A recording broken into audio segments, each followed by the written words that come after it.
Her billionaire husband laughed on the phone and said, "Her presence irritates me. I wish she'd disappear forever." The next morning, she was gone, but what she left behind made him scream.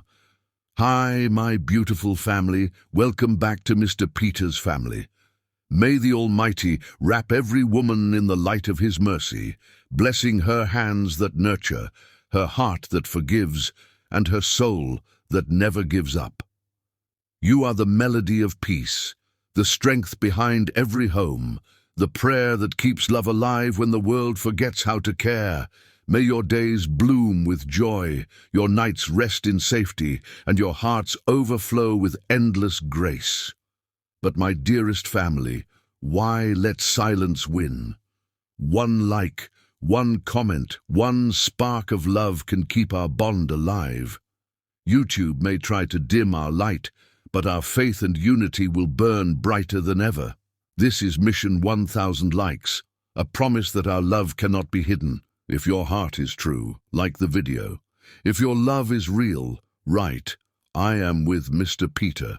The credit card statement arrived on a Tuesday, and with it, the end of everything Carrie Trent thought she knew about her life. She'd been sorting through mail at the kitchen counter, half listening to the rhythm of chopping from the restaurant downstairs, where her staff prepared for dinner service. The envelope was ordinary, the kind she'd opened 1,000 times before without thought. But when her eyes landed on the charge, Billionaire, the city's most exclusive restaurant, reservation deposit, her hands went cold. The paper trembled between her fingers as reality began to crack around her. Billionaire.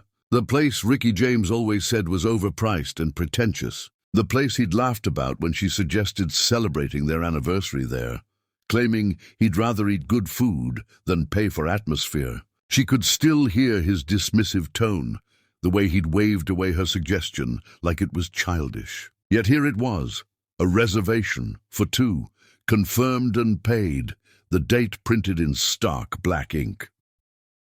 Carrie set down the statement with exaggerated care, as if it might explode if handled roughly. She stared at the kitchen wall, at the paint her parents had chosen decades ago, faded now but still standing. Her mind raced through possibilities that all led to the same dark conclusion. Her husband of 17 years had booked a romantic dinner at the most intimate restaurant in the city, and he hadn't mentioned it to her once. Not one word, not one hint. She picked up her phone with shaking hands and scrolled through their recent messages. Nothing. No hint of a surprise, no playful secrecy, no anniversary she'd forgotten. Just the usual mundane exchanges about restaurant orders and whether they needed milk. Messages that were functional, transactional, devoid of anything resembling affection. Her finger hovered over his contact, the urge to call him immediate and overwhelming. But something stopped her. Some instinct that whispered if she called now, if she asked directly, he would lie. And she would believe him, because she'd spent nearly 2 decades believing him, training herself to accept his words as truth, even when her gut screamed otherwise. Instead, Carrie opened her laptop with hands that wouldn't stop shaking. She had to set it down twice before she could steady herself enough to type. The Billionaire website loaded slowly, each image appearing like a revelation. Candlelight flickering across intimate booths, tables positioned for privacy, for whispered confessions and stolen glances. A menu that changed nightly based on the chef's inspiration, ingredients listed like poetry. The kind of place you took someone you wanted to impress, someone you were trying to seduce, someone who wasn't your wife of 17 years.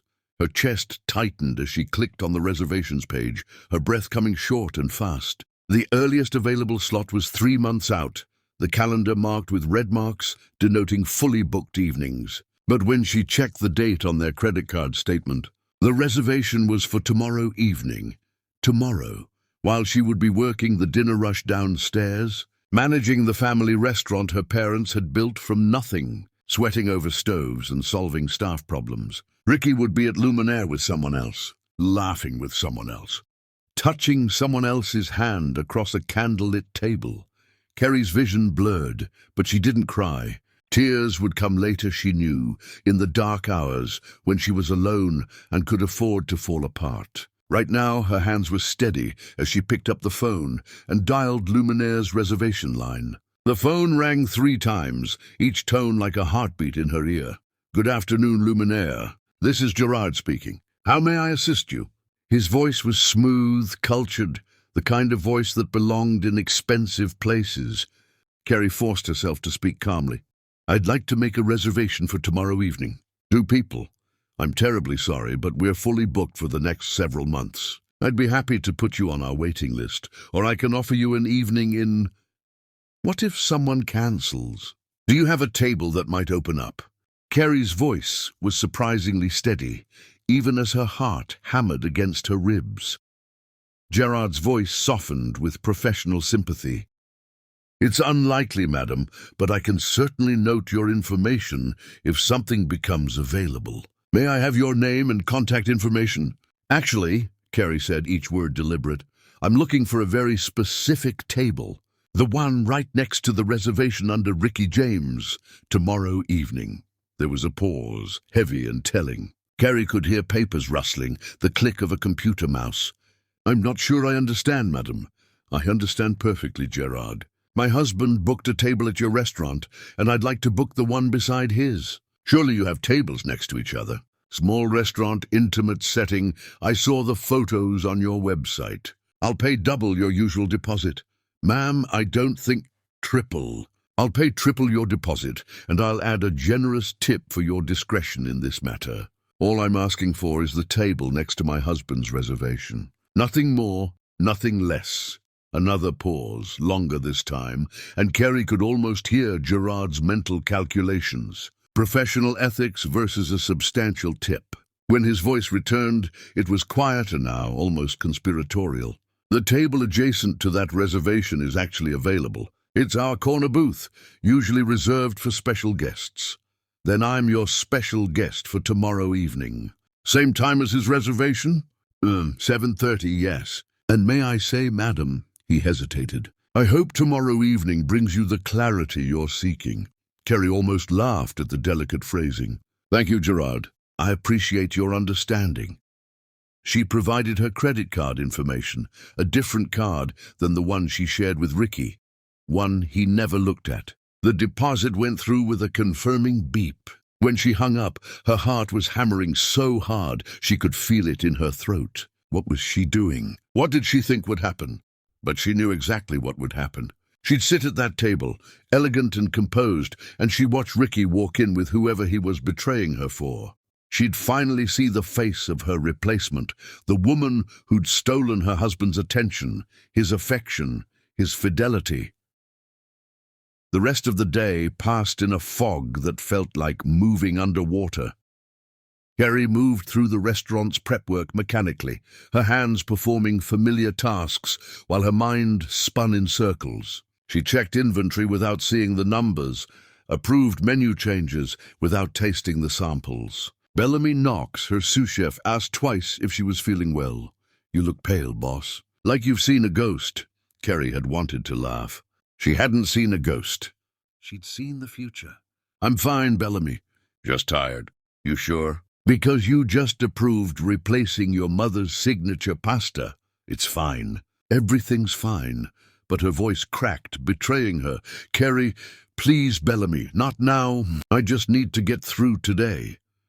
That evening, when Ricky came home, he kissed her cheek in the absent way he always did. His lips barely touched her skin. He tossed his keys on the counter and asked what was for dinner in the tone of someone asking about the weather. "I thought we'd order something," Carrie said. "I'm exhausted. Long day." He was already looking at his phone. The longest. He didn't ask why. He used to ask. Years ago, he would have pulled her into his arms, would have insisted on cooking for her. Now he just nodded and scrolled through delivery options. Carrie studied his face in the kitchen light. The face she'd woken up next to for 17 years. The face she'd kissed on their wedding day. The face that had smiled at her when they'd signed the lease on this building. When had that face become a stranger's? "Ricky," she said. He looked up. "Yeah? Are you happy?" The question caught him off guard. His eyes widened, then narrowed. "What kind of question is that?" A simple one. "Are you happy with us?" With our life? But Carrie, I'm tired. Can we not do this right now? Do what? Have a conversation with my husband? He set his phone down hard. Where is this coming from? From me wondering if the man I married still exists, or if I've been living with an imposter. His jaw tightened. That's not fair, isn't it? When's the last time you really looked at me? When's the last time we talked about something that mattered? We talk every day. About restaurant orders and utility bills. That's not talking, Ricky. That's existing in the same space. For a moment, she thought he might say something real. She could see the war behind his eyes. But then his phone buzzed, and his eyes flicked down. Just for a second. Just long enough for Kerry to see his expression change. I'm ordering Thai, he said flatly. You want your usual? Kerry felt something inside her go cold and hard. Sure, my usual. They ate in silence, the television filling the space where conversation used to live. Kerry pushed pad thai around her plate and planned tomorrow evening. What would she wear? How would she keep her face neutral? Would she confront them in the restaurant? That night, lying in bed next to Ricky's sleeping form, Kerry stared at the ceiling and felt her marriage crumbling. She'd known something was wrong for months. The late nights, the new cologne, the way he angled his phone away. She'd known, but she'd convinced herself she was paranoid. But tomorrow her imagination would have a face. Tomorrow she would sit at the adjacent table and discover exactly who had stolen her husband. She would dress in her finest clothes and wear her brightest smile. And she would make them both suffer through the most excruciating dinner of their lives. Kerry rolled onto her side, away from Ricky, and closed her eyes. Tomorrow, everything would change. Chapter 2. The Confrontation. Kerry stood in front of her closet the next evening, fingers trembling as she touched fabric of dresses she hadn't worn in years. Each one held a memory. The navy silk from their 10th anniversary, the emerald green from a party where Ricky had actually danced with her.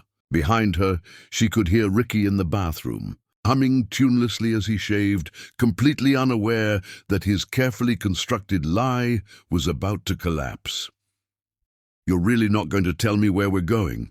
He'd asked that morning, and Kerry had heard the panic underneath his casual tone.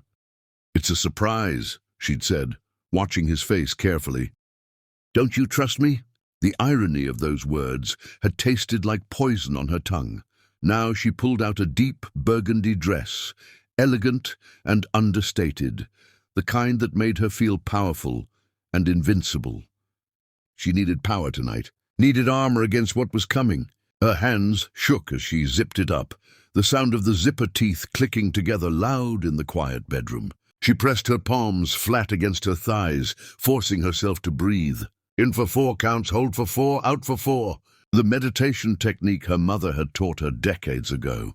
You look beautiful, Ricky said from the doorway, and Kerry almost laughed at the absurdity of it. He noticed now. Tonight, when he'd planned to be with someone else, he finally saw her.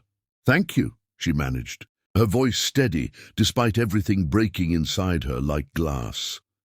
The drive to Billionaire was torture stretched across 20 excruciating minutes. Ricky kept trying to guess where they were going, his voice getting tighter with each wrong suggestion. Kerry could see sweat beading on his temples despite the car's air conditioning. When Kerry pulled up to the valet stand, his face went absolutely white. Not pale, white, the color of bone. Kerry, I don't think this place is really expensive. And we should have. I already made the reservation, she said, stepping out and handing the keys to the waiting attendant. Come on. She walked toward the entrance without looking back, her heels clicking against the pavement with confidence that was pure performance. She trusted that his fear of making a scene would force him to follow. And he did, always 3 steps behind, his presence a weight pressing against her spine.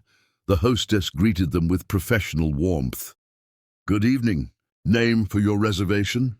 Trent, Kerry said clearly. Gary Trent.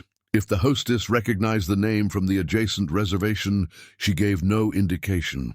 She simply smiled and gestured for them to follow. Kerry kept her eyes forward as they wound through the dimly lit restaurant, past tables where couples leaned close over candlelight, past the open kitchen where flames leaped and pans clanged in rhythmic chaos, and then they were there. Their table, and right beside it, separated by perhaps 3 feet and a decorative screen that did nothing to create actual privacy, was another table, empty, waiting, set for 2 with candles already lit. Kerry slid into her seat with deliberate grace, positioning herself so she had a clear view of both their table and the entrance. Ricky sat across from her, and she could see sweat beading at his temples despite the restaurant's perfect climate control. His hands were shaking slightly as he picked up his menu, not reading it, just staring at words without seeing them. "Kerry, why are we here?" His voice was barely above a whisper. "Because," she said, accepting a menu from the server who'd appeared silently, "I thought it was time we experienced something new together. Don't you think?" The server explained the evening's tasting menu, his voice a pleasant drone that Kerry only half heard. She nodded at appropriate moments, her smile never wavering, ordered the most expensive wine on the list, a bottle that cost more than most people spent on groceries in a month, smiled at Ricky across the table with a smile that didn't reach her eyes. They'd been seated for perhaps 15 minutes when Kerry saw her. The woman who walked through Billionaire's entrance was stunning in a way that made Kerry's chest constrict. Tall, impossibly tall in heels that added inches to an already impressive frame. Impeccably dressed in a black cocktail dress that hugged curves Kerry had lost somewhere in 17 years of marriage. Her hair was styled in soft waves that probably took an hour to perfect, her makeup flawless. She carried herself with the confidence of someone who'd never doubted her place in the world. She was also scanning the restaurant with visible confusion, her phone clutched in one manicured hand. The hostess approached her, spoke quietly, and the woman's confusion deepened into something darker. Kerry watched as she was led directly to the table beside theirs. Watched as the woman's eyes landed on Ricky, watched as shock, then understanding, then fury crossed her beautiful face in rapid succession.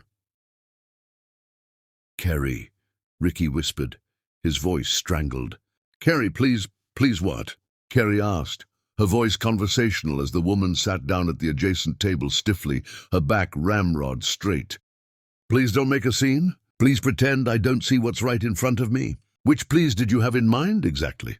The woman at the next table was staring at her phone now, her fingers flying across the screen with furious energy. Texting Ricky, no doubt, demanding to know what the hell was happening, why he'd brought his wife to their romantic dinner. Kerry could see the woman's hands shaking, could see rage and humiliation warring on her face. Kerry leaned forward across the table, her voice low enough that only Ricky could hear. "Her name. Tell me her name right now. Kerry, not here, please, not here. Her name, Ricky, now. Or I will stand up and introduce myself. I will walk over to that table and say hello. My name is Kerry Trent, and I believe you're sleeping with my husband." His face crumpled like wet paper. Lisa Marie Carter. "And how long have you been with Lisa Marie Carter?" Please, goodish, how long?" 8 months. The admission came out broken. 8 months. Nearly a year of lies. Nearly a year of her cooking dinner while he texted another woman. Nearly a year of sleeping beside someone who was touching someone else. Nearly a year of making herself small while he made her a fool. Kerry sat back in her chair and picked up her wineglass with a hand that didn't shake. Her hand was perfectly steady as she raised it to her lips. "Well then, let's enjoy our meal, shall we? After all, you paid quite a lot for this experience." The dinner that followed was exquisite agony, every moment stretching into eternity. Kerry ordered course after course, each more elaborate than the last, performing the role of delighted diner with commitment. She asked the sommelier for pairing recommendations, nodding thoughtfully at his descriptions. She commented on the plating, the flavors dancing on her tongue, the ambiance that really was quite special, wasn't it, Ricky? She asked Ricky questions about the restaurant they owned together, about whether they should consider updating their own menu, about trivial things that meant nothing while the world burned. At the next table, Lisa Marie sat frozen, a beautiful statue carved from rage and humiliation. Her own food arrived and went untouched, the server returning twice to ask if everything was all right. She managed weak nods but never picked up her fork. Kerry could feel the other woman's eyes on her, could sense the rage radiating from that adjacent table like heat. Good, let her feel a fraction of what Kerry felt. Ricky barely touched his food, each course arriving and being removed mostly intact. He sat rigid in his chair, occasionally glancing at his phone when it buzzed insistently, his face a mask of misery. "You should answer her," Kerry said pleasantly, nodding toward his phone. "She seems distressed." "Kerry, please, can we just go home and talk about this?" "Why? We're having such a lovely time. Isn't this exactly the romantic evening you planned?" A couple at a nearby table glanced over, sensing tension. Kerry smiled at them warmly until they looked away uncomfortably. The server brought dessert, an architectural marvel of chocolate and gold leaf. Kerry took a bite, savoring the richness, and wondered when she'd lost the ability to taste anything except bitterness. "She's married too," Kerry said suddenly. "Isn't she?" "Lisa Marie Carter." I looked her up. "Her husband teaches at the high school on Riverside. June Carter. He posts pictures of his students' accomplishments online. He seems like a good man. Does he know his wife is here?" Ricky's hands were shaking now, his fork clattering against his plate. "Stop, please stop." "Why should I stop? I'm just making conversation. That's what couples do at dinner, isn't it?" At the adjacent table, Lisa Marie stood abruptly. Her chair scraped against the floor with a sound like a scream. She grabbed her purse with shaking hands, threw money on the table, and walked out without looking back. Kerry watched her go, watched the perfect posture crack as she fled, and felt nothing except cold satisfaction. "Are you happy now?" Ricky hissed. "Are you satisfied?" Kerry set down her fork very carefully.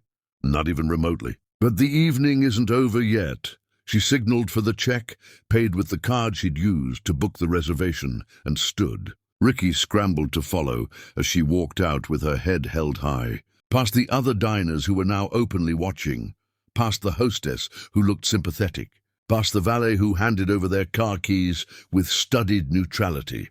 In the car, Ricky finally broke. "It's over with her. I swear to you, Kerry, it's over. It was a mistake, the worst mistake of my life. Please, we can fix this. We can go to counseling. We can drive," Kerry said. "What?" I said drive. "I'm not having this conversation in a parking lot."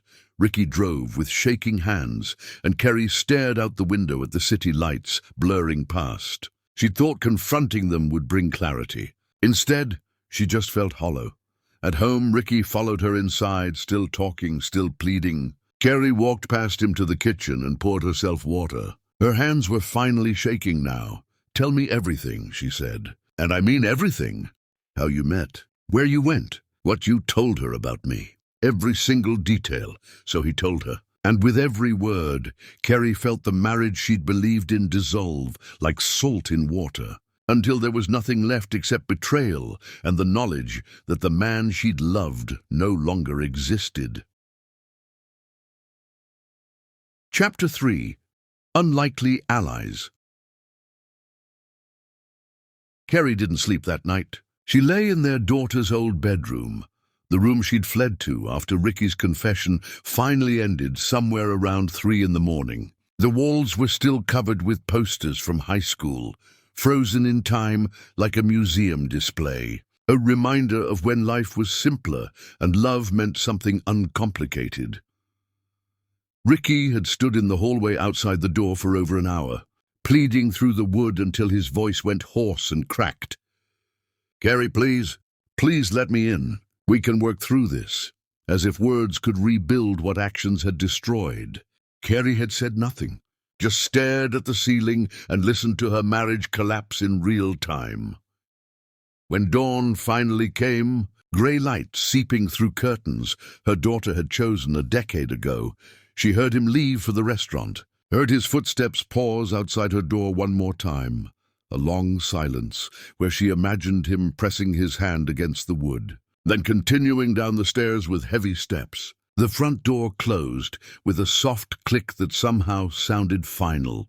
Kerry picked up her phone with hands that felt disconnected from her body and opened a new message to a number she'd found the night before. June Carter's contact information hadn't been hard to find. He had a modest presence online, mostly professional pages related to his teaching. His profile picture showed a man with kind eyes and a genuine smile, holding up a book like he was recommending it to the world. Kerry's fingers hovered over the keyboard. What did you say to a stranger whose life you were about to destroy? How did you tell someone their marriage was built on lies? Your wife is having an affair with my husband. We need to talk. She hit send before she could second-guess herself, then sat staring at the screen, her heart hammering against her ribs. 3 dots appeared almost immediately, disappeared, appeared again. Then when and where? Now just 4 words. No denial, no outrage, no confusion. Just weary acceptance that suggested he'd been waiting for confirmation. Kerry suggested a coffee shop across town, neutral territory where neither would be recognized. June agreed without hesitation, and they set a time for that afternoon. Kerry spent the intervening hours moving through her apartment like a ghost, unable to eat, unable to focus on anything except the clock's hands, moving with agonizing slowness. The hours crawled by. Kerry showered, standing under water that was too hot, letting it redden her skin. She dressed in clothes that felt like costume. She drove to the coffee shop with her hands white-knuckled on the steering wheel. She arrived early and chose a corner booth, positioning herself so she could see the door. June Carter walked in exactly on time. He was taller than his picture suggested, with the slightly rumpled look of someone who cared more about substance than appearance. His jacket was worn at the elbows, his tie slightly askew. But his eyes were what Kerry noticed first. Kind eyes, yes, but also devastated eyes. Her own pain reflected back at her. He sat down across from her without preamble. Tell me, so she did. Kerry laid out everything she knew, pulling up credit card statements on her phone with shaking hands, showing him dates and times.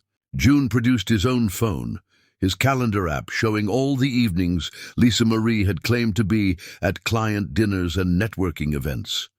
They matched dates and times with the grim focus of detectives. I've been such a fool, he said quietly, scrolling through months of documented lies. I knew something was wrong. I felt it in my gut. But every time I tried to talk to her about it, she'd tell me I was being paranoid, that I was controlling, that I needed to trust her. She made me apologize for even asking where she'd been. His voice cracked. She made me feel crazy for trusting my instincts. That's what they do, Kerry said, her voice flat. They make you doubt yourself, make you the villain for questioning them. It's manipulation. June looked up from his phone, and Kerry saw tears he was fighting to control. We've been married for 15 years. 15 years of building a life together, of planning our future. I thought, his voice broke completely. I thought we were happy. So did I. I spent 17 years thinking we were building something that mattered. They sat in silence for a moment. 2 strangers connected by the worst thing that had ever happened to them, bound together by betrayal. The coffee shop hummed around them, ordinary people having ordinary days. Then June asked, "What are you going to do?" "I don't know yet." "You confront her. Demand the truth, though I guess I already have it." He rubbed his face with both hands, pressing hard. "God, how do you confront someone about something like this?" "Directly," Kerry said, remembering last night. "That's what I did. I sat next to them at the restaurant and watched them squirm." June's eyes widened. "You were there? At their dinner?" "Oh, I booked the adjacent table. Made Ricky take me." Lisa Marie showed up expecting a romantic evening and got dinner theater instead. A laugh burst out of June, sharp and pained. "That's brilliant." "Brutal, but brilliant. It didn't make me feel better," Kerry admitted. "I thought it would. I thought confronting them publicly would give me some sense of power back. But I just felt empty. I think that's what betrayal does. It hollows you out." Kerry studied him across the table, this man whose life paralleled hers in the worst possible way. "Can I ask you something? Did you see any signs?" June was quiet for a long moment. She started caring more about her appearance. Not for me, I realize now. For him. She'd spend hours getting ready for these work events, and when she'd come home, she'd be different, distant, like she'd left the best parts of herself somewhere else. He met Kerry's eyes. "What about you?" "Oh?" Ricky stopped touching me. Not sexually, although that too, but all the small touches that make up a marriage. He'd come home and go straight to his phone. Instead of kissing me hello, he'd sit on the opposite end of the couch. He started sleeping facing away from me. Kerry's voice wavered. The absence of touch tells you everything you need to know about a marriage. Lisa Marie kept finding reasons to go out. Always some client who needed attention, some emergency that required her immediate presence. And I believed her because I wanted to believe her. Because questioning her meant admitting our marriage might be failing. They talked for over an hour, trading stories and evidence, piecing together the architecture of their spouse's deception. The affair had been methodical, planned, not some impulsive mistake, but a sustained betrayal that required constant lying, constant choosing someone else over the person you'd promised forever. "I'm going to confront her tonight," June finally said. "I can't carry this around knowing what I know. Do you want me to send you everything I have? The evidence?" "Well, please. And Kerry?" He reached across the table and squeezed her hand briefly. "Thank you. For being brave enough to message me. For not letting me keep living in ignorance. We deserve the truth," Kerry said, "even when it destroys us." June left first, and Kerry sat alone in the booth staring at her cold coffee. She felt strange, sharing this intimate devastation with a stranger. But June wasn't really a stranger anymore. They were members of the same terrible club now. Her phone buzzed. "Ricky, where are you? We need to talk." Kerry typed back, "I talked to June Carter. He knows everything now." 3 dots appeared and disappeared multiple times before Ricky's response. "How could you do that? You're trying to destroy her marriage out of spite." Kerry's laugh was harsh. "I'm not the one who destroyed anything. You did that all by yourself." She drove home, and when she walked into the apartment, Ricky was waiting. His face was blotchy, his eyes red. "You had no right to contact her husband." Kerry set her purse down carefully. "I had every right. He deserves to know his wife is a liar, just like I deserve to know you are. This is different. This is vindictive. No, Ricky, this is consequences. Something you've clearly forgotten exists." He moved toward her, hands reaching out. "Kerry, please. We can still fix this. I don't want to save it. Tell me something. Did you love her?" The question caught him off guard. "What? Lisa Marie, did you love her? Or was she just convenient?" Ricky's mouth opened and closed. It wasn't like that. Then what was it like? Help me understand what was worth throwing away 17 years. "She made me feel alive again," he finally said. And those words cut deeper than anything else. She was exciting, new. With her, I wasn't just the restaurant guy drowning in bills. I was interesting. And I made you boring. No, that's exactly what you're saying. Kerry moved toward the hallway. "I'm sleeping in the spare room. Don't try to change that." "For how long?" Kerry turned back. "However long it takes for me to figure out if there's anything left worth saving." She closed the bedroom door and locked it. Then she sat on the edge of the bed and finally let herself cry. Her phone buzzed after midnight. June. I confronted her. "You were right. She admitted everything. She's filing for divorce." Kerry typed back through tears. "Mine too. I'm so sorry." "Don't be. You gave me the truth." "Are you okay?" "No, are you?" "No, but maybe we will be." She fell asleep with her phone in her hand. Chapter 4.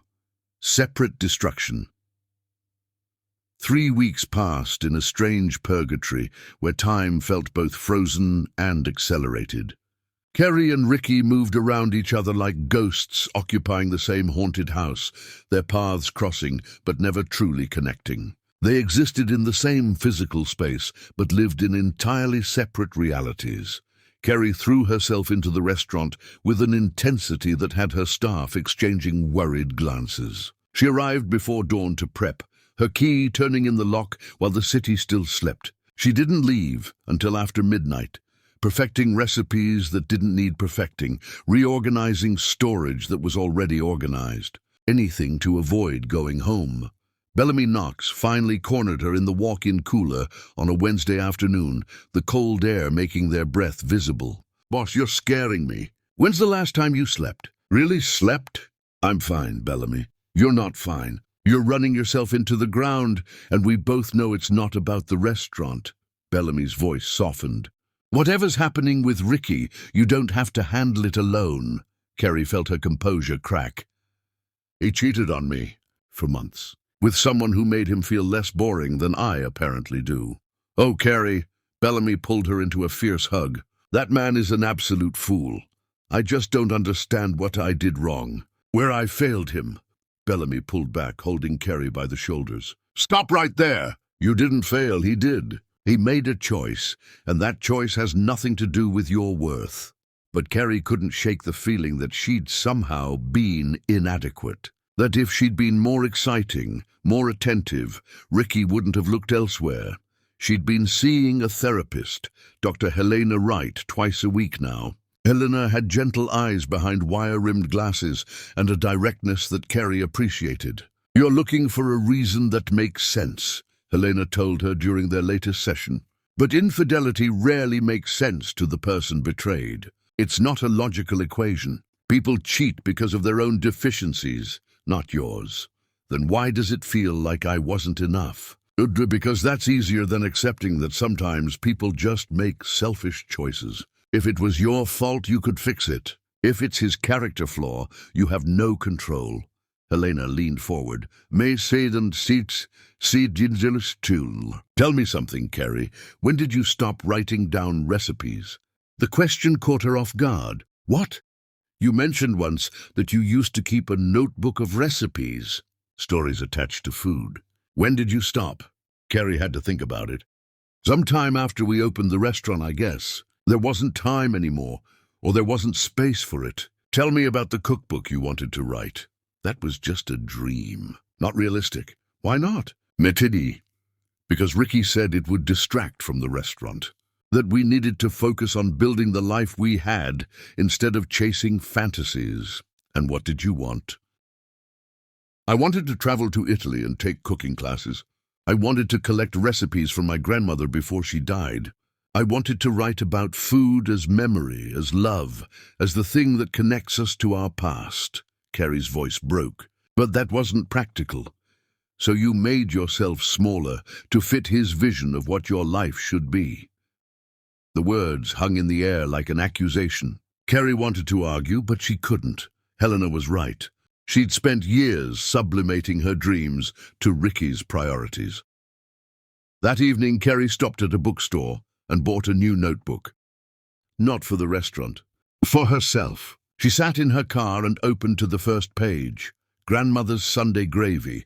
The smell of this sauce simmering meant family, meant chaos, meant love so fierce it had to be fed. She'd started before church, letting it cook all day, and by the time we sat down to eat, the house smelled like coming home.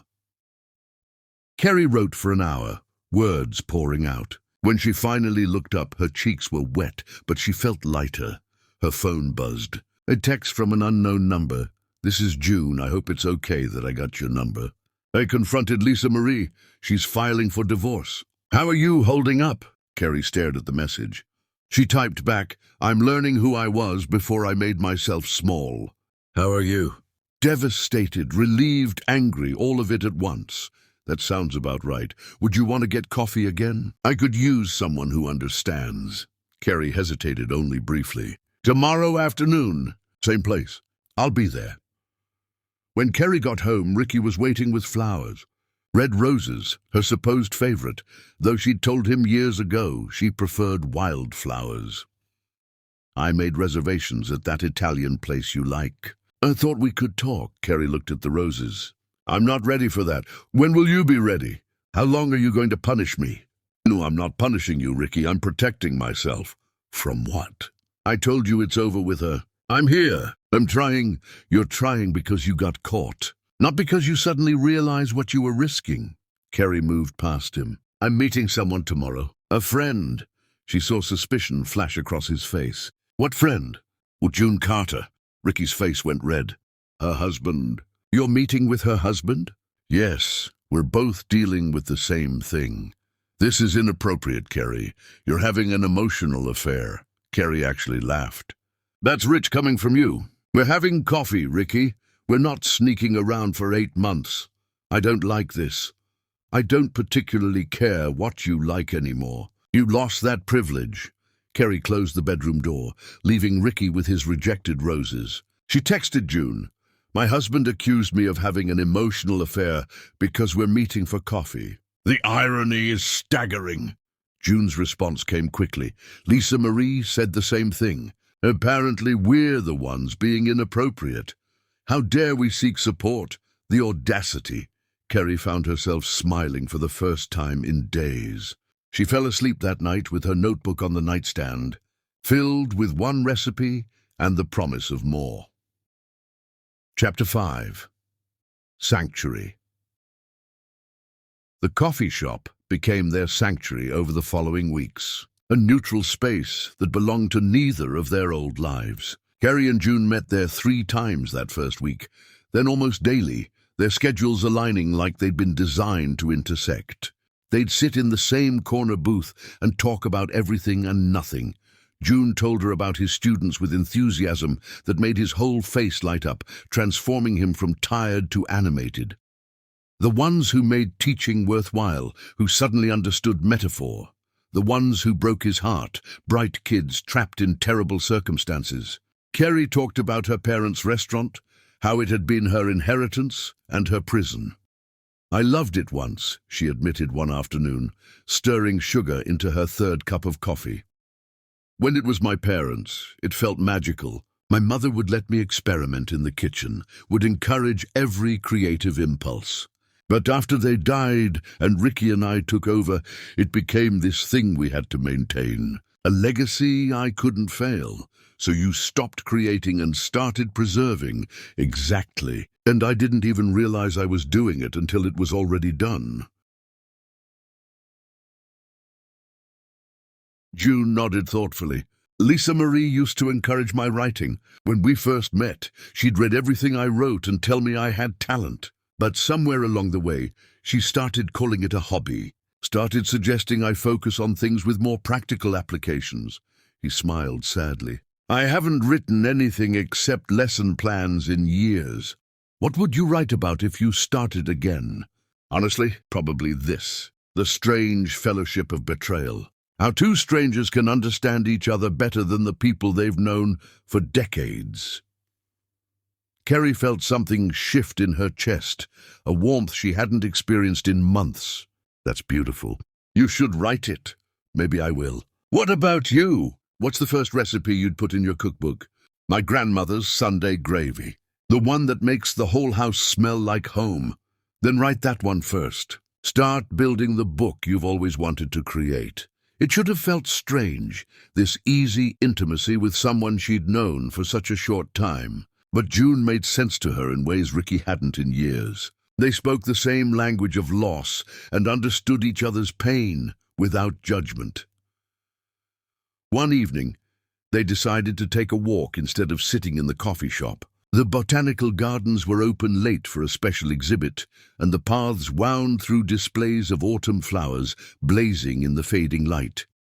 Can I tell you something? June asked as they walked. Lisa Marie served me with divorce papers yesterday. Kerry stopped walking. How do you feel? Like I should be more upset than I am. Like there's something wrong with me, because mostly I just feel relieved. That's not wrong. That's honest. June turned to face her, and in the golden hour light, Kerry noticed details she'd been too devastated to see before. The silver threading through his dark hair, the lines around his eyes that suggested he smiled often. The way he looked at her like she was someone worth seeing. Kerry, I need to tell you something, and I hope it doesn't make things weird between us. Her heart started beating faster. Okay, you've become the best part of my days. I wake up thinking about what we'll talk about. I go to sleep replaying our conversations. And I know the timing is terrible. I know we're both still technically married and devastated and healing, but I needed you to know that you matter to me. A lot. Carrie felt tears spring to her eyes. June, You don't have to say anything back. I just needed to be honest because I've spent too long being married to dishonesty, and I won't do that again. Not even with myself. I feel the same way, Carrie whispered. And it terrifies me. What if I'm just replacing one relationship with another? What if this is just rebound? What if we're both so damaged that we can't see clearly? Then we'll figure it out together, as friends if that's all you want. But I won't lie to you about what I feel. They stood there in the botanical gardens as the sun set, neither moving closer, but both feeling the magnetic pull between them. Finally, Carrie said, "Let's take this slowly. Neither of us is divorced yet. Neither of us is ready for anything serious. But I want you in my life, June, whatever that looks like. Slow works for me. I'm not going anywhere." They finished their walk and June drove her back to her car. Before she got out, he reached over and squeezed her hand. Just that simple touch sent electricity through her entire body. "Thank you for seeing me," she said. "For really seeing me." Always. Carrie drove home with her heart lighter than it had been in months. But when she walked into the apartment, Ricky was waiting with a face like a thunderstorm. "Where have you been?" "Out walking with June. It's almost 10. You've been out for over 3 hours. Your point?" "My point is that you're spending all your time with another man while your husband is here trying to save your marriage." Carrie set her purse down carefully. "Our marriage doesn't need saving, Ricky. It needs a funeral. You killed it 8 months ago when you decided Lisa Marie Carter was worth more than I was. That's not fair. I'm trying here. I'm doing everything you asked. I never asked you to do anything except be faithful. That should have been the baseline, not an achievement. So what, you're just giving up? Throwing away 17 years? You threw them away. I'm just acknowledging what you already did." Ricky's face twisted with rage. "This is about him, isn't it? About June Carter. You're punishing me by flaunting your relationship with him. My friendship with June has nothing to do with you. It exists because he understands what I'm going through in a way you never could. He's a boring high school teacher who couldn't keep his wife interested enough to stay faithful. What could he possibly offer you?" The casual cruelty of that statement took Carrie's breath away. "Get out." "What?" "Get out of my sight. Sleep somewhere else tonight, because if I have to look at you for one more second, I will say things I can't take back. This is my home too. It's my family's restaurant, my parents' legacy, my inheritance, and right now I want you out of it." Ricky grabbed his wallet and keys, slamming the door hard enough to rattle the windows. Carrie stood in the sudden silence and didn't feel victorious. She just felt tired. Her phone buzzed. "June. Did you make it home okay?"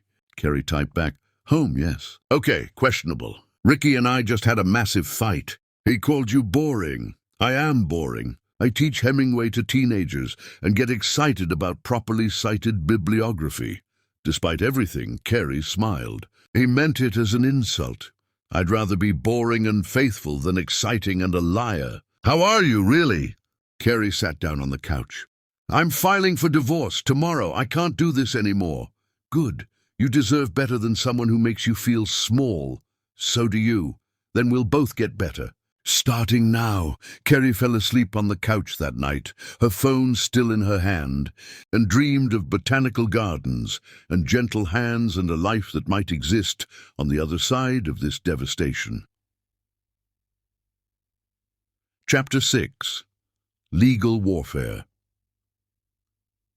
Carrie's divorce lawyer, Octavia Russo, was a shark in expensive heels and a perfectly tailored suit. She listened to Carrie's story with a face that gave nothing away, taking notes in precise handwriting. Then she leaned back in her leather chair and smiled, and that smile was all teeth. "We're going to destroy him. Legally speaking, of course. I don't want to destroy him. I just want out. I want my life back." "Oh, honey, wanting out and getting out fairly are two different things. especially when the family restaurant is involved, especially when inheritance and legacy are at stake. Octavia pulled up a legal pad, her pen poised like a weapon. Tell me about the restaurant's ownership structure. Every detail matters here. Kerry explained how her parents had left the restaurant entirely to her in their will, a gift meant to honor her passion. But she'd added Ricky to the paperwork after they married, swept up in romantic notions. It had seemed right at the time. Now it just felt devastatingly stupid. We'll need to prove that his affair not only violated your marriage, but also impacted the restaurant's operations and your inheritance. Were there any instances where he used restaurant funds for his affair? Any money that should have gone to operations? Kerry pulled out the credit card statements she'd been collecting with obsessive focus. Octavia's smile grew wider with each page, satisfaction radiating from her.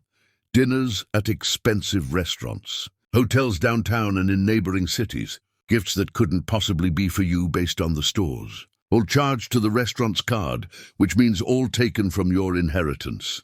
She looked up, her eyes bright. This is embezzlement, Kerry. He stole from your family's legacy to fund his infidelity. This changes everything. Can we really use that?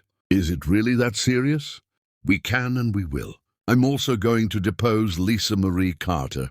Her testimony about the affair's timeline will be crucial, and if she tries to lie, we have the evidence to destroy her credibility. Octavia's voice was clinical, discussing human devastation like chess moves. This won't be pleasant for anyone, but you'll come out of this with what's rightfully yours. Over the next month, the divorce became a war with casualties and collateral damage. Ricky's lawyer painted Kerry as an unforgiving wife who'd refused to work on the marriage after Ricky's one mistake. They claimed she'd abandoned the marriage first by moving into the spare bedroom, that her friendship with June Carter constituted emotional infidelity that justified Ricky's affair.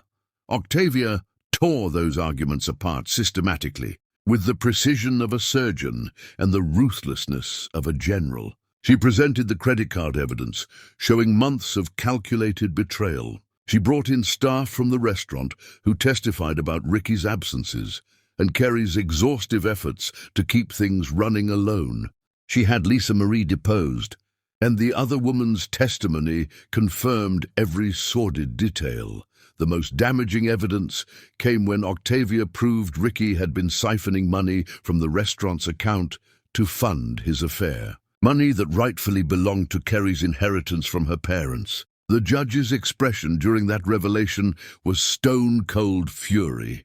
Ricky's face crumpled when the evidence was presented. Even his lawyer looked disgusted. This changes everything, Octavia told Kerry after the hearing. He's not getting a cent from the restaurant. We might even pursue criminal charges for embezzlement. But Kerry felt no triumph. Just exhaustion and sadness for the man she'd married, who'd become someone she didn't recognize. June's divorce was moving faster. Lisa Marie wanted it done quickly to move on with her life.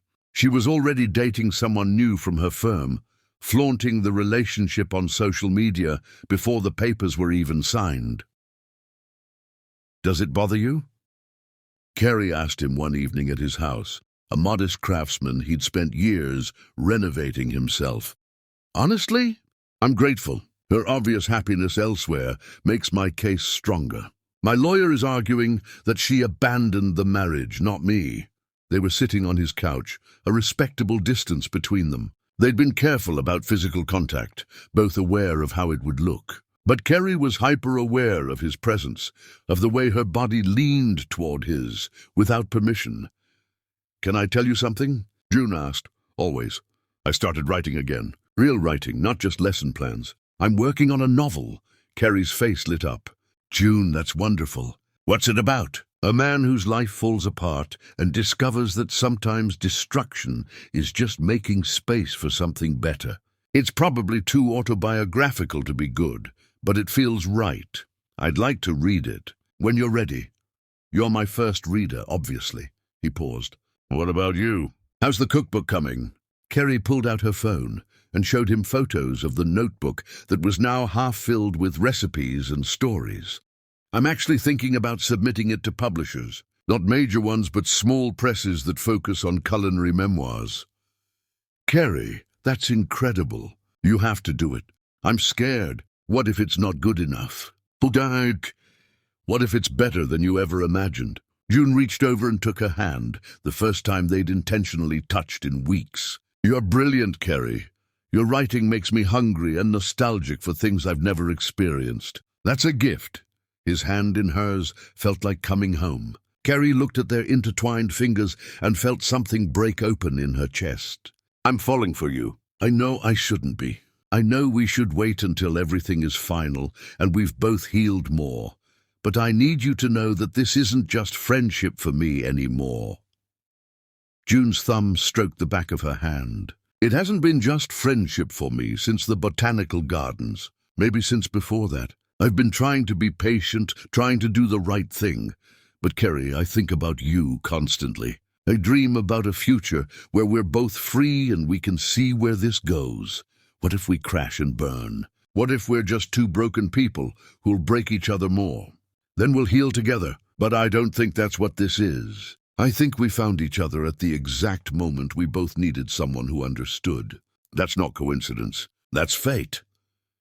Kerry leaned her head against his shoulder, and he wrapped his arm around her. They sat like that for a long time, not kissing, not rushing, just being together in the quiet certainty that whatever was building between them was real. When Kerry finally went home that night, Ricky was there. He'd been drinking and his eyes were red-rimmed. I saw your car at his house. You were there for hours. Yes, I was. Are you sleeping with him? No, not that it's any of your business anymore. It's my business if my wife is with another man. I'm not your wife in any way that matters. We're just two people waiting for paperwork to make official what you already destroyed. Ricky slumped against the wall. I never meant for this to happen. I never meant to fall for her, but you did. And you kept choosing her over me, over our marriage, over everything we built. So don't stand here now and act like you're the victim. I lost everything. The restaurant, you, my reputation. Was it worth it? Kerry looked at him, really looked at the man who'd betrayed her, and felt something she hadn't expected. Pity. That's a question only you can answer. But for me, losing you was the best thing that ever happened to me.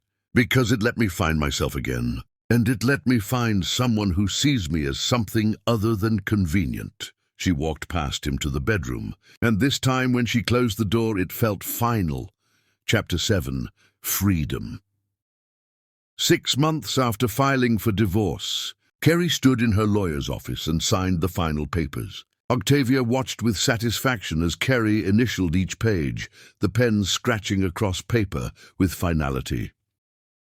The restaurant is entirely yours again. Ricky gets nothing from it. The house is yours. He has to pay you back the money he embezzled with interest. This is about as good as divorce gets.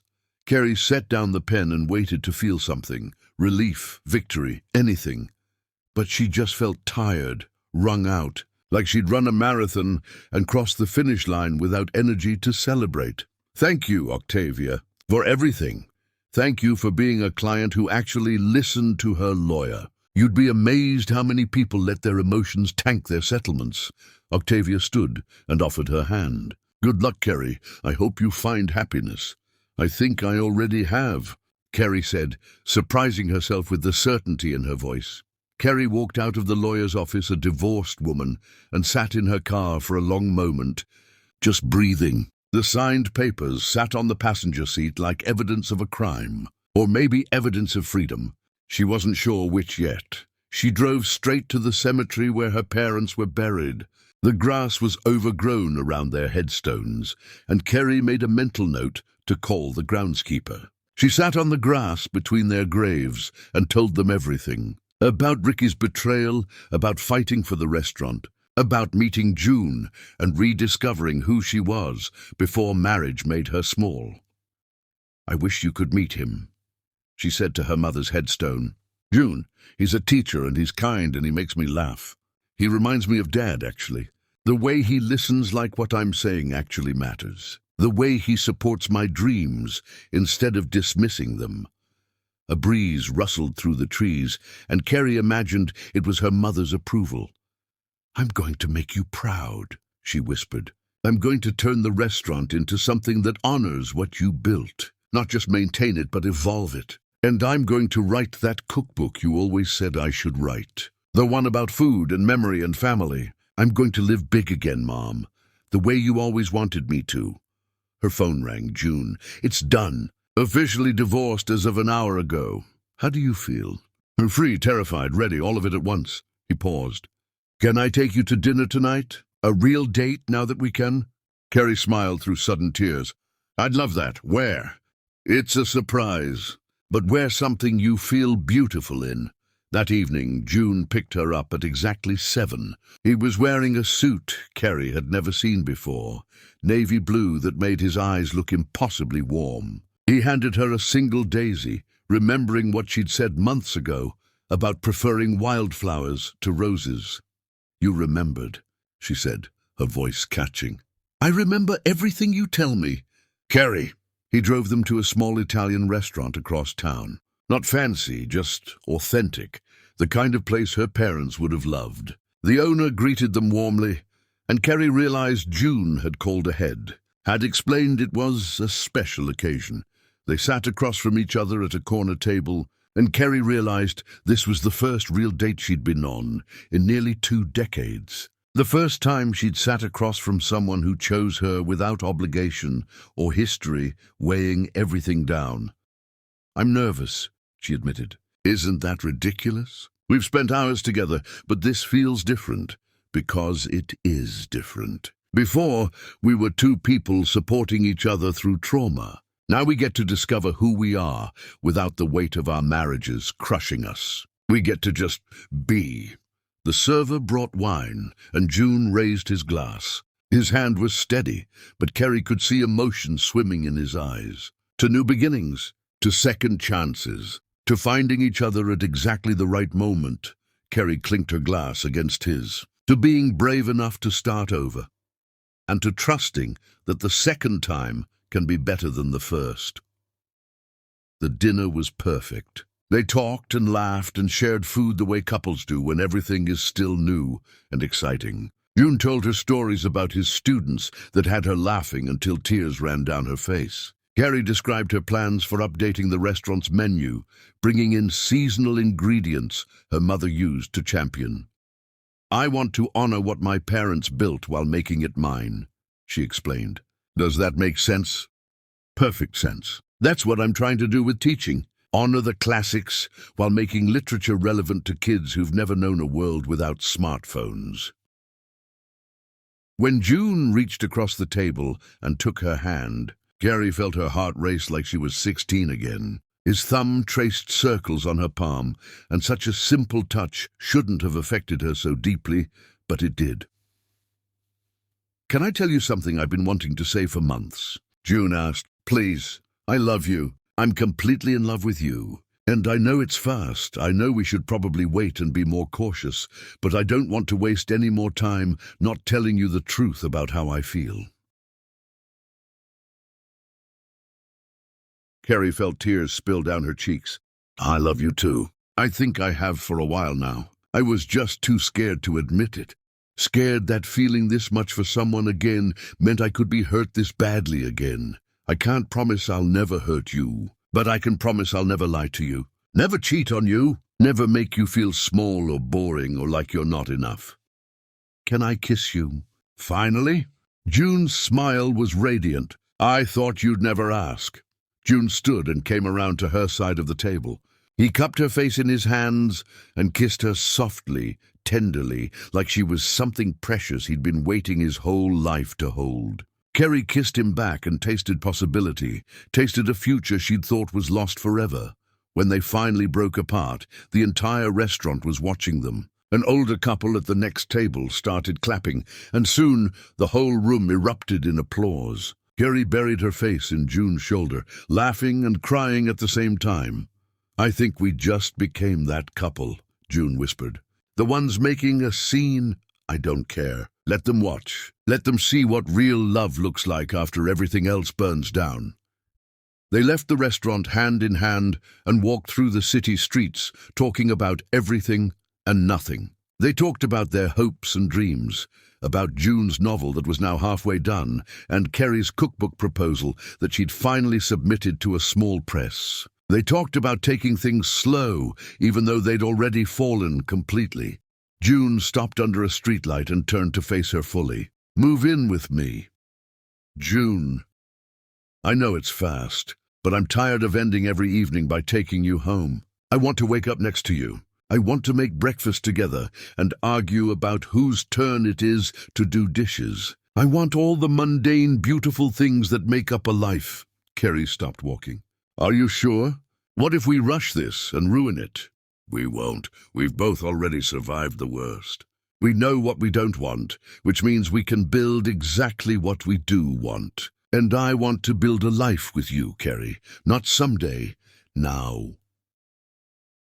Kerry thought about her apartment above the restaurant, the place where her marriage had died. Thought about June's house with its renovated kitchen and cozy reading nooks and garden he tended with the same care he brought to everything. Thought about waking up to gentle hands and honest conversation. "Yes, I'll move in with you." June lifted her off the ground and spun her around right there on the sidewalk, both of them laughing like fools. A passing couple smiled at them, and Kerry realized they must look ridiculous and didn't care at all. But that night, when Kerry got home to pack some things, she found Ricky waiting in the restaurant's dining room. He'd let himself in with a key he was supposed to have returned. "I heard you're seeing him openly now." "The teacher. His name is June, and yes, we're together, officially." "How long were you waiting? How long were you planning this before our divorce was even final?" Kerry felt anger rise hot in her chest. Don't you dare accuse me of anything when you're the one who destroyed our marriage. June and I didn't even hold hands until after I filed for divorce. We did everything right. It doesn't feel right. It feels like you replaced me." "I didn't replace you, Ricky. I found someone who actually values me." "There's a difference." Kerry moved toward the door. "You need to leave. This is my restaurant and you're trespassing. This used to be ours. It was never ours. It was always mine, inherited from my parents. You were just allowed to be part of it. And you threw that away when you decided you needed something more exciting than our life together." Ricky's face crumpled. "I'm sorry, Kerry. I know I've said it before, but I mean it. I'm sorry for everything. I know you are. But sorry doesn't change what happened. Sorry doesn't give me back the years I wasted making myself small enough to fit your vision. Sorry doesn't undo the betrayal." Kerry softened slightly, seeing him not as the man who'd hurt her, but as someone lost and struggling. "I hope you find what you're looking for, Ricky. I really do. But it's not me, and it never will be again." She walked out of the restaurant, leaving her ex-husband alone with the ghost of their marriage, and drove to June's house, where the lights were on and waiting. The porch light created a warm pool of yellow that felt like home. June opened the door before she could knock, pulling her inside and into his arms. "Are you okay?" "I am now. Take me to bed." "Not for anything except sleep. I just want to be held." So they went to bed, and June held her while she cried for everything she'd lost and everything she'd gained. He didn't try to fix it or tell her to stop, just held her and let her feel everything she needed to feel. And when she finally fell asleep, she dreamed of mornings where someone kissed her awake and evenings where conversation mattered more than silence. She dreamed of a kitchen filled with laughter and a life built on honesty instead of lies. Chapter 8. Building New. Kerry moved into June's house on a sunny Saturday in October, the air crisp with the promise of winter. Her possessions were surprisingly few after 17 years of marriage. Most of the furniture in the apartment had been Ricky's choices anyway, and she found she didn't want reminders. She brought her clothes, her cookbook notes, her parents' recipe box, her grandmother's cast-iron skillet that had survived 3 generations, and little else. June had cleared half his closet and 3 dresser drawers for her things. Such a small gesture, but it meant everything. "This is our space now," he said, watching Kerry hang up her dresses. "Equally ours." You change anything you want. Bring anything that makes you feel at home. Kerry turned and kissed him. You make me feel at home. Everything else is just decoration. The first week was an adjustment. They learned each other's morning routines, discovered that Kerry was an early riser who liked quiet mornings with coffee, and June preferred to stay up late reading. They negotiated closet space and bathroom schedules, learned that Kerry squeezed toothpaste from the bottom and June from the middle, and decided it didn't matter enough to fight about. They settled into domesticity with surprising ease after that initial adjustment. June made coffee every morning while Kerry cooked breakfast, usually eggs and toast, sometimes pancakes on weekends. They'd eat together on the back porch, talking about their days ahead. June would head to school, and Kerry would go to the restaurant. They'd text throughout the day, silly messages and photos and reminders that they were thinking of each other. One afternoon, June surprised her at the restaurant during his lunch break. I was nearby and wanted to see you, he said, looking slightly embarrassed. Is that okay? More than okay, Kerry said, introducing him to the staff properly for the first time. Bellamy sized him up with the protective scrutiny of a mother bear. So you're the one who's got our boss smiling again, Bellamy said. I'm trying my best, June replied with his gentle humor. Keep it up. She deserves happy. Evenings were for cooking together, for reading side by side on the couch, for the quiet comfort of just existing in the same space. They made love slowly, carefully, learning each other's bodies with patience and tenderness. Every touch felt revelatory, every kiss a promise. Kerry marveled at how different intimacy felt with someone who actually saw her, who found her beautiful, not despite her flaws, but including them. I love your laugh lines, June said one night, tracing them with his finger. They tell me you've lived a full life. I love your reading glasses, Kerry replied. The way you peer over them like a professor. It's adorable. Kerry's cookbook proposal was accepted by a small culinary press in November. The editor, a kind woman named Patricia, who'd spent 30 years in food publishing, called with the news on a Wednesday afternoon. We love your voice. The way you weave story and recipe together is exactly what we're looking for. It's not just a cookbook, it's a memoir that happens to include recipes. That's the sweet spot right now. Kerry had laughed and cried at the same time. Can you really? You really want to publish it? Absolutely. Can you have a full manuscript ready in 6 months? I know it's aggressive, but I want to get this into our spring catalogue. Yes, absolutely yes.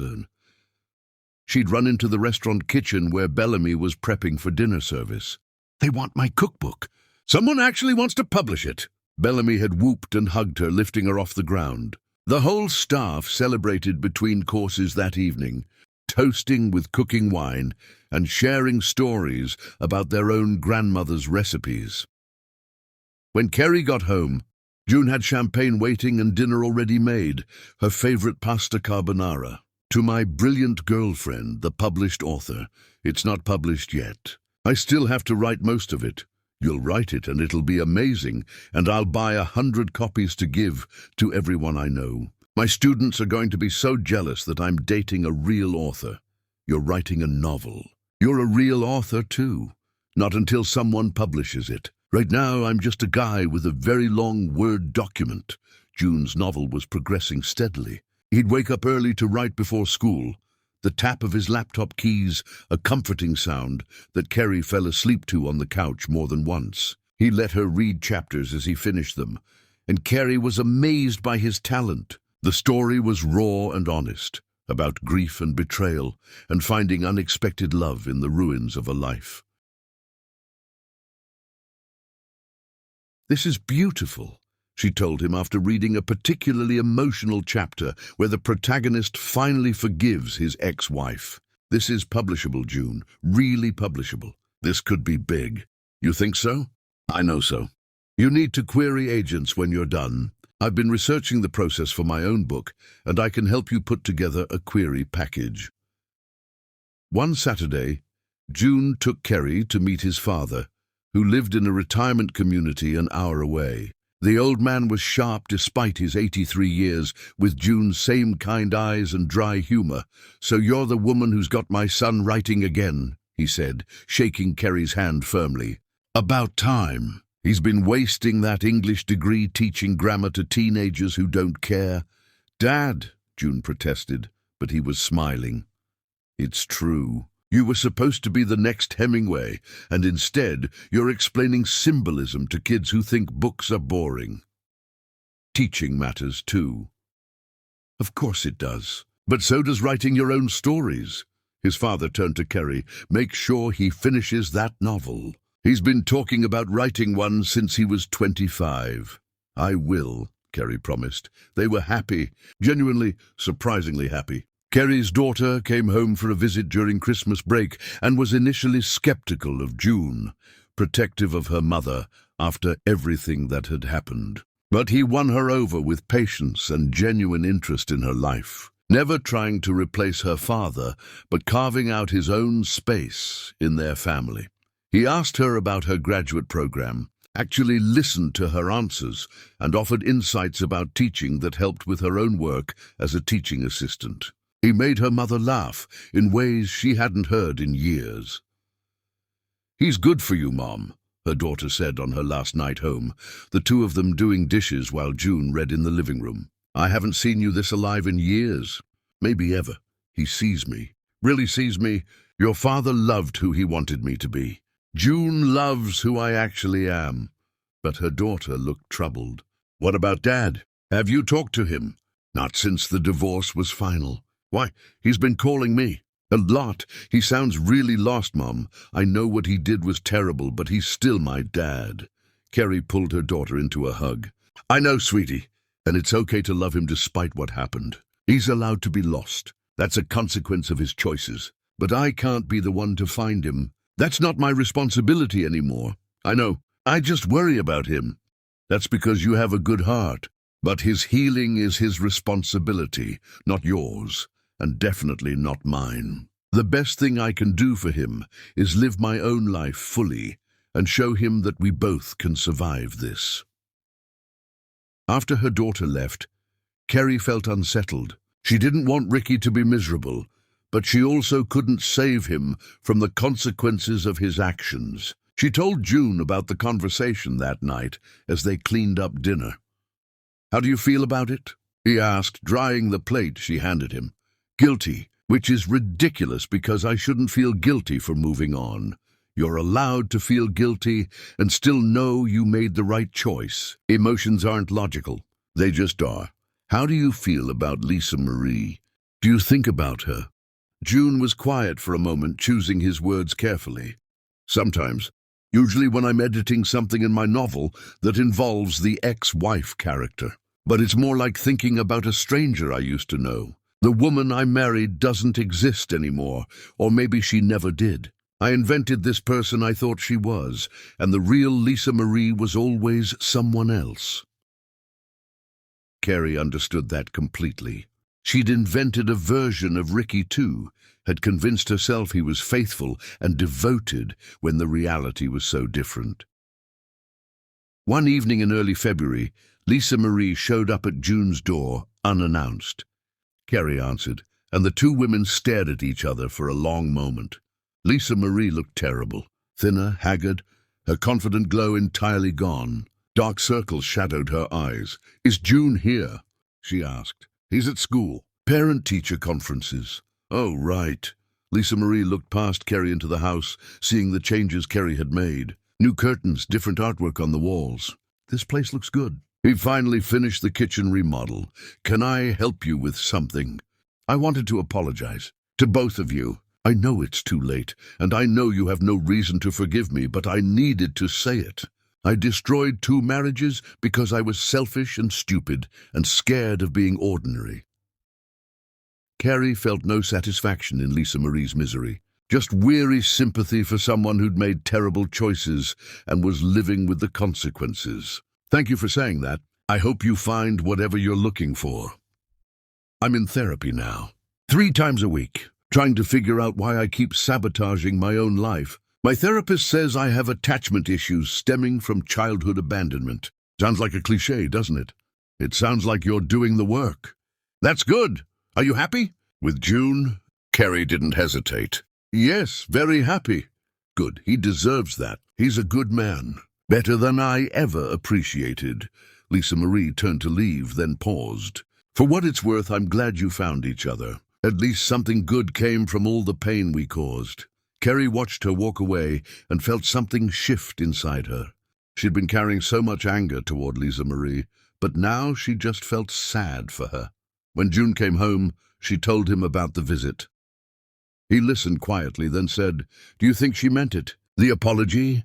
"I think so.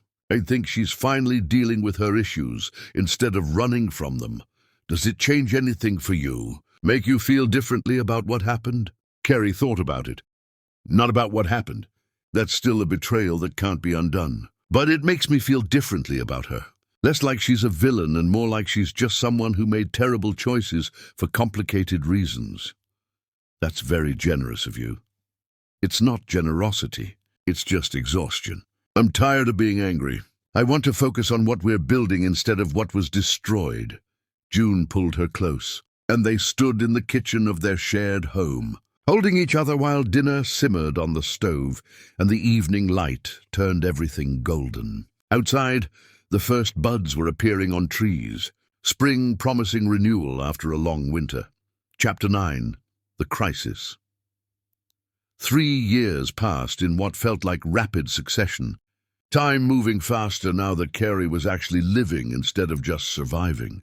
June was deep into writing his novel, the pages accumulating steadily into something substantial and real, and Kerry's cookbook was in final edits before publication, the manuscript polished and ready. Patricia had called 3 times that week alone, with excited updates about pre-orders and book tour possibilities. They'd moved in together, merging their lives with deliberate care and open communication. Everything seemed stable, settled, the kind of peaceful that made Kerry occasionally hold her breath, waiting for something to shatter it. The call came on a Tuesday evening in late April, spring blooming outside, but winter returning in Kerry's chest. Her daughter's voice was thick with tears that Kerry could hear before words formed. "Mom, I'm pregnant, and Jake left me. He packed his stuff while I was at work and left. There's a note saying he's not ready to be a father, that this wasn't the plan, that he needs space to figure out his life. I'm terrified and I don't know what to do." Kerry's world tilted, but her voice was steady. "I'm coming to you. June and I are getting on a plane tomorrow. First thing, pack a bag for a few days, because you're not dealing with this alone. You don't have to." "Yes, I do. You're my baby, and you need me. We'll figure this out together." June didn't hesitate when she told him, already pulling up flight information on his phone before she finished explaining. "Of course we're going. I'll call in for a substitute tomorrow and get coverage for the rest of the week." They spent 2 weeks with Kerry's daughter in her small apartment 3 states away, helping her navigate her options and providing unconditional support without judgment. They held her while she cried, made sure she ate when grief stole her appetite, attended the doctor's appointment where they first heard the baby's heartbeat, and Kerry cried harder than her daughter. Kerry watched June with her daughter and saw a side of him she hadn't experienced yet, patient and kind, offering wisdom without imposing it, making her daughter laugh when everything felt impossible and insurmountable. He helped her research parenting books, set up her first prenatal vitamin subscription, and listened when she needed to rage about Jake's cowardice. "I'm keeping the baby," her daughter finally decided, after days of weighing every possibility, consulting friends and therapists and her own heart. "And I'm moving home. Back to your city. I can't do this alone, and I don't want to try. My lease is up in 2 months anyway. You won't be alone. We'll figure it out together." They flew home and immediately transformed June's guest room into a nursery, painting walls in soft yellows because her daughter didn't want to know the gender. June assembled furniture that came with incomprehensible instructions, while Kerry picked out bedding and tiny clothes that made her cry. They were having a baby. Not her baby, but still. Kerry threw herself into preparing for her daughter's arrival, juggling the restaurant where they were training a new sous chef to handle more responsibility. Her cookbook deadline that was approaching fast like a train. Her daughter's needs as she packed up her life 3 states away and trying to maintain her relationship with June. She was sleeping 4 hours a night, running on coffee and adrenaline and the desperate need to fix everything she felt she'd broken years ago when her marriage fell apart. The cracks started showing after her daughter moved in with a U-Haul full of belongings and a belly that was just beginning to show. A small bump that would grow into a person. Kerry became obsessed with being the perfect mother and future grandmother, trying to compensate for all the years her daughter had endured a broken family during the divorce. The fighting, the tension, the uncertainty. She worked herself to exhaustion, snapping at June when he tried to help, pushing him away when he suggested she slow down and delegate some responsibilities. She couldn't delegate being a mother, couldn't outsource fixing the damage she felt responsible for. "I can handle it," she'd insist, even as dark circles bloomed under her eyes like bruises, and she forgot to eat more often than she remembered, surviving on coffee and adrenaline and sheer stubborn will. Their communication broke down gradually, then all at once, like a dam giving way. June felt shut out of decisions about their own home, coming back from school to find furniture rearranged and schedules changed without consultation. Kerry felt overwhelmed and resentful that he didn't seem to understand the pressure she was under, the weight of trying to fix everything she felt she'd broken years ago. They started arguing about small things that represented bigger issues lurking beneath. Who forgot to buy milk? Whose turn it was to do laundry? Whether they should have guests over when Kerry's daughter needed quiet. 6 weeks after her daughter moved in, they had their first real fight that went beyond minor disagreements. Kerry had made a doctor's appointment for her daughter without consulting June about his schedule, and he'd had to cancel an important parent-teacher meeting to be available if they needed him. "You could have asked me first," June said, his voice tight with frustration he'd been swallowing for weeks. "I have responsibilities too. I have students and parents who depend on me. I had to reschedule 3 different families. She's my daughter. Her health comes first, and I thought you'd understand that. I'm not saying it doesn't. I'm saying we're supposed to be partners. Partners communicate before making decisions that affect both of us. That's what we promised each other. Partners support each other without needing gold stars for every little thing they do." "That's not fair, Kerry. I've been nothing but supportive. But you're shutting me out, making all the decisions alone, and then getting angry when I don't immediately fall in line with plans I didn't know existed. Maybe if you'd ever had children, you'd understand the pressure I'm under." The words were out before Kerry could stop them, sharp and cutting like glass shards. The words hung in the air like poison gas. June's face went pale, all color draining away like water from a sink. "That's a low blow, and you know it." "I'm sorry. I didn't mean—" "Yes, you did. And you're right. I don't understand because Lisa Marie and I never had kids. She didn't want them, and I thought we had time to change her mind, to build that future. But that doesn't mean I can't support you and your daughter. It just means I need you to let me in instead of shutting me out and then blaming me for not helping the way you want. June, please. I'm going for a drive. I need some space to think." He left, and Kerry stood in their kitchen crying, knowing she'd hurt him badly and not sure how to fix the damage she'd inflicted. She called her therapist for an emergency session the next day, desperate for guidance. "You're doing what you always did in your marriage to Ricky," Dr. Wright told her gently but firmly. "You're taking on everything yourself and then resenting everyone around you for not helping the way you need. But you're not asking for help, clearly. You're just expecting June to read your mind and then punishing him when he can't. I don't know how to ask. It feels like admitting I'm failing at something I should be able to handle. Asking for support isn't failure, it's partnership. That's what you and June promised each other. Equal partnership built on honesty and communication. You're reverting to old patterns because stress triggers old coping mechanisms." Kerry went home determined to apologize and communicate better, to rebuild what she'd damaged with careless words and thoughtless actions. But before she could, June's phone rang with news that stopped them both cold. Another crisis piling onto the first like cars in a highway accident. Lisa Marie had filed a lawsuit against him, claiming he'd destroyed her reputation by telling mutual friends about the affair, turned their entire social circle against her, and was seeking $50,000 in damages that would bankrupt him. The timing couldn't be worse, couldn't be more calculated to cause maximum damage. June was already stressed about work, where budget cuts were threatening his position and forcing teachers to reapply for their own jobs, submitting portfolios like they were new hires. The uncertainty was killing morale. Now he had to deal with a frivolous lawsuit that would require legal fees he couldn't afford on a teacher's salary. "This is retaliation," June said, staring at the legal documents with disbelief and growing horror. "She's angry that we're happy and she's not, so she's trying to destroy what we've built.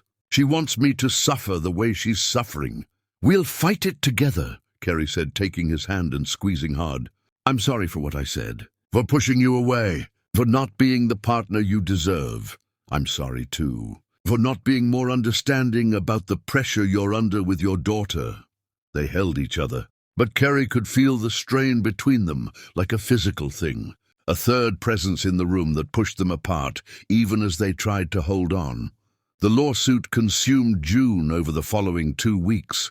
He became withdrawn, spending hours researching legal precedents and calling lawyers for consultations, each one telling him it would cost thousands to defend, even though the case had no merit. The stress manifested at school in ways he couldn't hide or control. He had a panic attack during class while teaching The Old Man and the Sea, his chest tightening and vision tunneling until he had to leave mid-lesson, stumbling into the hallway while students stared with concern and confusion. His principal called him in for a concerned conversation the next day. They didn't threaten his job directly, but June heard the unspoken warning crystal clear. If he couldn't handle the classroom during budget cuts when they needed reliable teachers, they'd have to reconsider his position.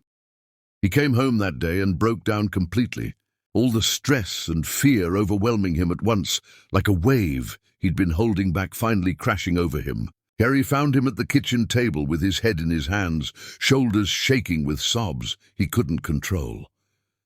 "I can't do this," June whispered, his voice hollow and broken. "The lawsuit, the job stress, feeling like I'm failing you and your daughter and my students. It's too much. I'm drowning." Carrie sat beside him and took his hands in hers, holding on like she could anchor him to shore. "Then let's stop doing it alone. Let's actually be partners instead of two people drowning separately in the same house. I don't know how. Neither do I, but we'll figure it out, together. For real this time, with actual communication and honesty. No more shutting each other out. No more keeping score of who's more stressed or who's sacrificing more."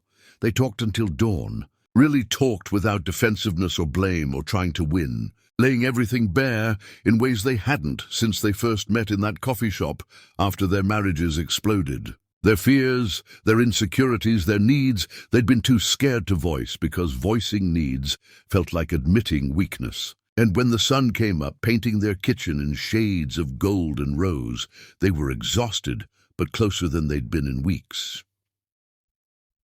"I think we need couples counseling," Carrie said. "Not because we're broken, but because I don't want to repeat the mistakes I made in my marriage. I can't lose you the way I lost myself with Ricky."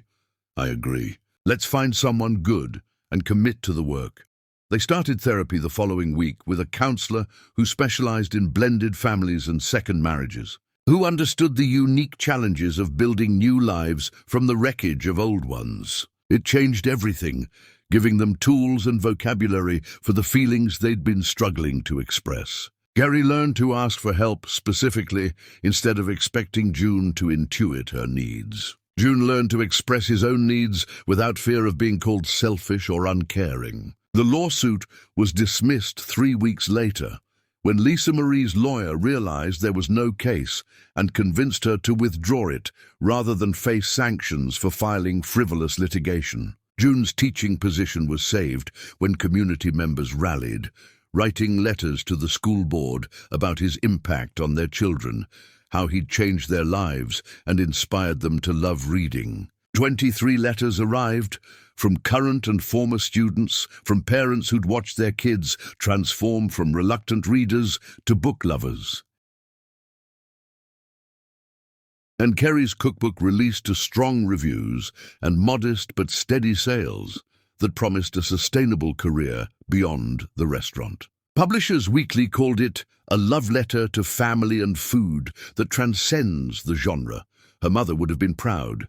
Her daughter gave birth to a healthy baby girl on a rainy spring morning in May. The world washed clean and new. Kerry held her granddaughter and cried, June's arm around her shoulders, and felt hope bloom in her chest like flowers after winter. The baby had her daughter's eyes and Jake's nose, but her grip was all her own, strong and certain. They'd survived their first real crisis as a couple.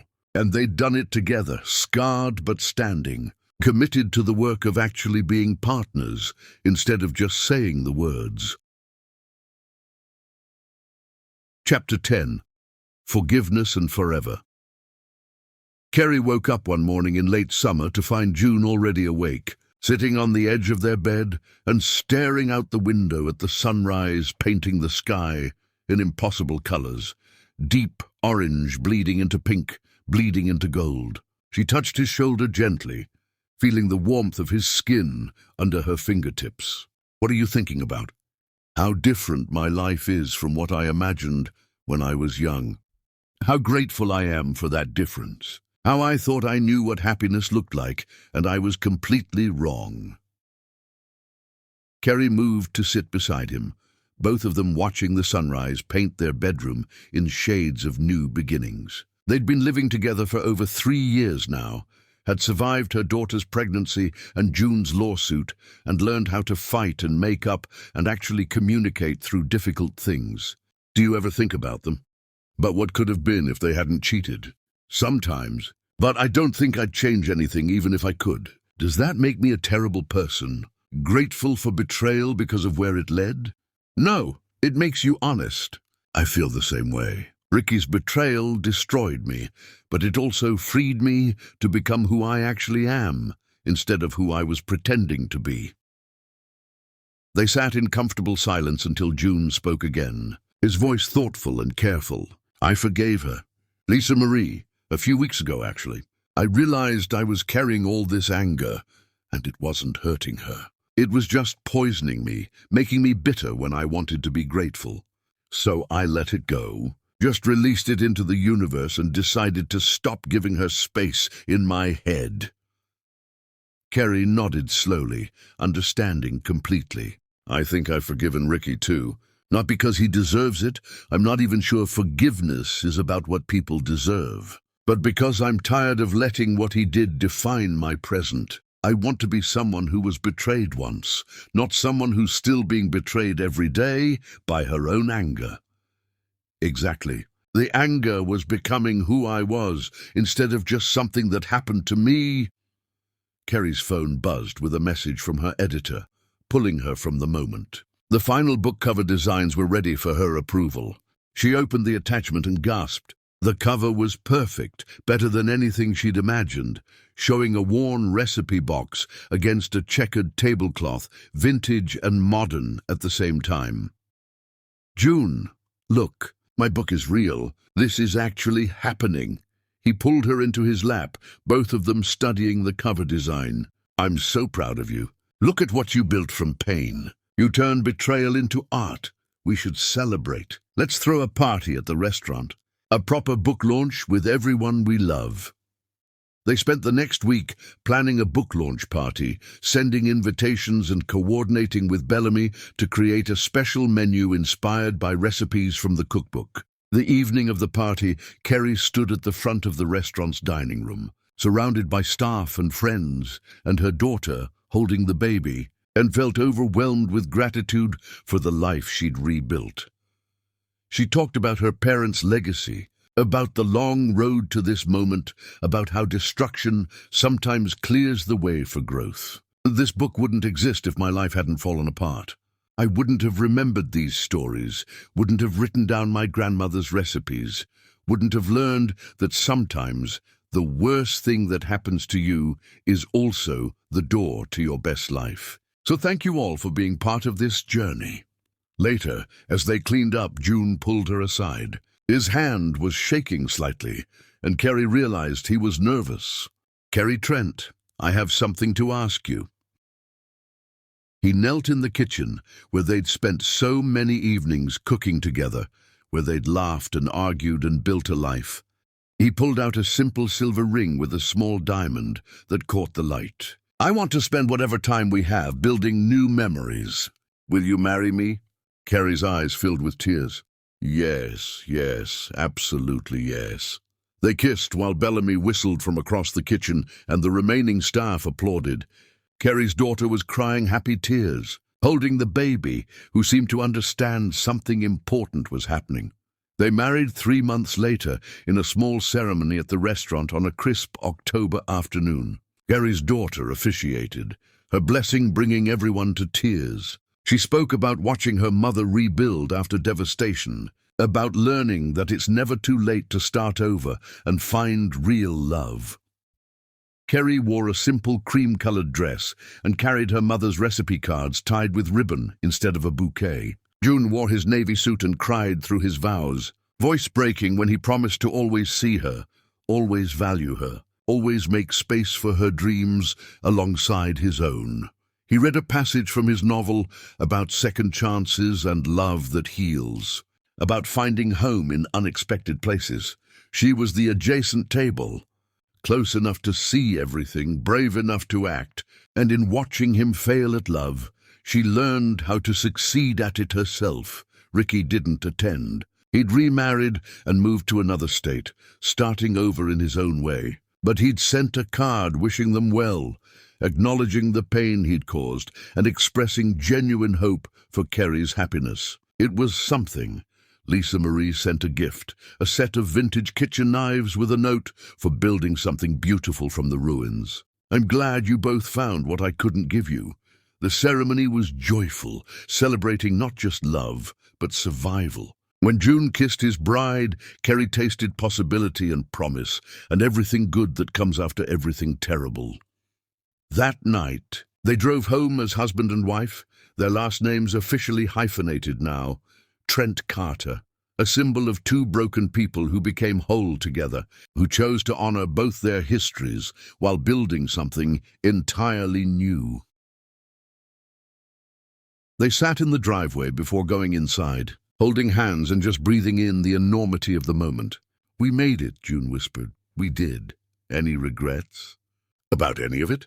Kerry thought seriously, looking back over the years from that first credit card statement to this moment. About Ricky's betrayal and the pain that followed. About discovering June and choosing to love again despite fear. About choosing herself over comfort and security.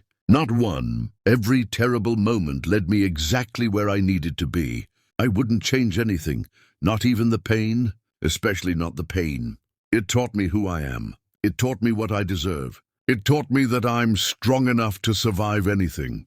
They walked into their house together, closing the door on the past and opening it to the future. Inside, Kerry's daughter was waiting with the baby, ready to babysit, while they left for a short honeymoon weekend.